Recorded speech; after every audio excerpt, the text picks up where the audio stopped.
The Great Gospel of John, Volume 2, revealed from Jesus Christ by the inner word through Jacob Lorber. Chapter 110, Healing of 6, Walk upon the Sea.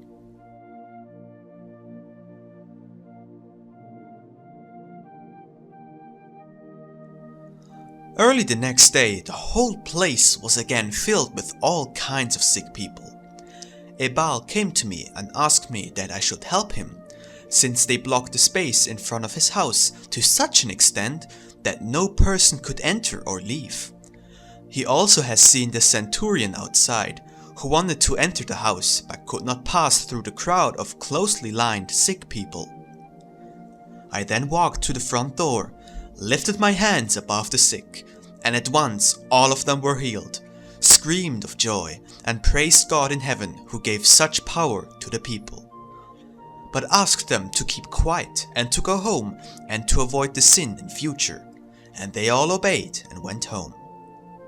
Thereupon I said to Ebahl, if during the day still others are coming and looking for help, they should not occupy the street, but settle on the large pasture on the other side of the street, where they will be helped. However, those who occupy the open street will not be helped. And thereupon I blessed the pasture, and everyone sick who stepped onto the pasture was healed immediately. On this day hundreds of sick came from all the towns, markets and villages, and among them was not one who was not healed.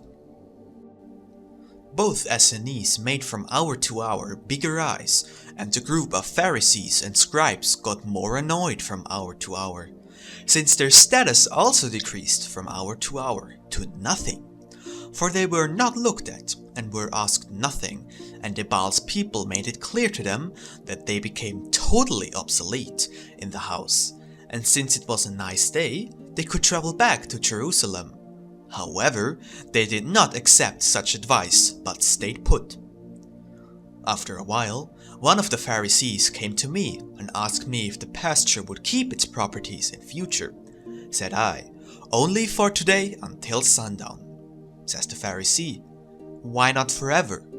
Says I, because there exist people who would fence off such pasture too soon, too high, and would demand a lot of gold and silver from those who would like to become healthy again. And since I do not want this to happen, the pasture will remain health-bringing only until evening, since the throng of people is too large. Tomorrow, if there are fewer people coming here to get cured, they will be healed by their faith and trust. Upon this, my explanation, the questioners, very annoyed, turned their backs, and for the rest of the day did not ask me anything further. Instead, the two Essenes dealt even more busily with me. Because of that, the Centurion became annoyed with the two Essenes, and would like to have told them that they already had discussed enough with me. However, out of love for me, he controlled himself most forcefully. In the afternoon, however, I referred both of them to Matthew and to my other disciples, among whom they soon found Bartholomew and were very happy about it, for he also was an Essene. They talked with the disciples until midnight about my teachings, my deeds, and about my divine being.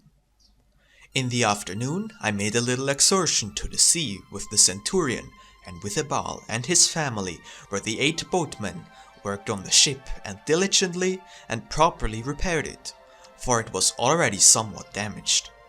When we came to them, they became very joyful and told the Centurion how I was walking on water, because this phenomenon was not going to leave the heads and hearts of the 8. When the Centurion heard this, he asked me how this was possible. I said to him, I have told you yesterday which powers have to obey and have to serve me, so how can you ask me about it? By the way, if you dare to put your feet on the water and I want it, you also can walk on it for as long as I want. If all of you want to, we could make an attempt right now. However, you must not doubt, but you have to follow me bravely and courageously. Says the Centurion, All would be alright if the sea would not have been so deep close to shore. For the longest stretch along shore it goes vertically down into nearly unfathomable depth. Possibly one might fail with the first step, and one goes down where the big salamanders and monsters live. Faint-hearted, I said. Do you think I would dare to be reckless if I would not know who I am, and of everything that is subject to my will? Who from you has courage and faith? Follow me. Thereupon I step onto the surface of the sea, and it carried me like solid land. I then walked 10 steps offshore, turned around and invited the society to come to me, but they did not dare. I then called the youngest 12-year-old daughter of Ebahl, and the little maiden took courage and in the beginning put the first foot quite warily onto the water. When she was convinced that the water did not give way, but the water resisted the foot quite steadily, like a rock surface, she started to cheerfully run to me and had a great joy about the fact that the water could carry her. After the girl, also the others tried it, except the Centurion, and all were well and cheerful on the, of course now very smooth surface of the water.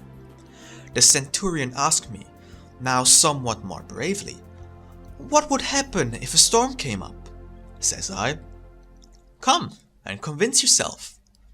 Finally, also the Centurion attempted to put a foot on the water, and when he was convinced that the water wasn't give way, he finally also set the second foot on the water, and making himself light with holding his breath, he walked the 10 steps to me and was very happy reaching me, standing on a surface which never before have been walked on. But I said, "Now, since you have been convinced that also to the firm believer the water is a steady surface, we want to extend our little excursion." The Centurion would have preferred to return to the steady surface of the shore, but the exceedingly happy daughters of Ebahl gave him courage by their cheerful walking up and down, so that he, together with us, walked for about 5,000 steps out onto the already considerable high sea. Suddenly, a quite strong wind came up and started to drive high waves. All started to become afraid, and the Centurion asked me to turn around. But I said, "Do not be afraid. The waves are only coming, together with the wind who drives them, to convince you that they also have to obey me." However, after a while, when the waves were getting higher, the Centurion turned around and ran as fast as he could to soon reach the shore, and after several feverish body shakings, he was very glad to have a non-transparent, firm ground under his feet again. Soon afterwards, we also returned to shore and caught up with the astonished Centurion.